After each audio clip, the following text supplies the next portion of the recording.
Yep. Hari ni 2 Zulkadah sampai dengan 22 hari bulan Mei, hari pertama persidangan Dewan Rakyat. Dia akan bersidang sehingga pertengahan bulan Jun nanti, insyaAllah.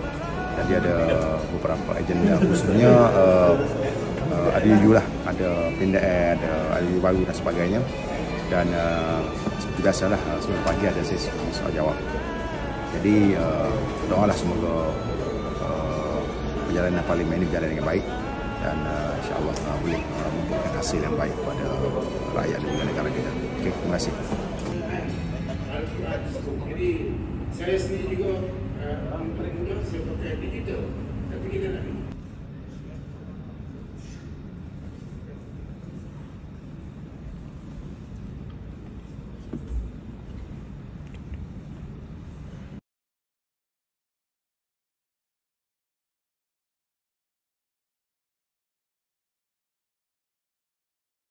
Kejap.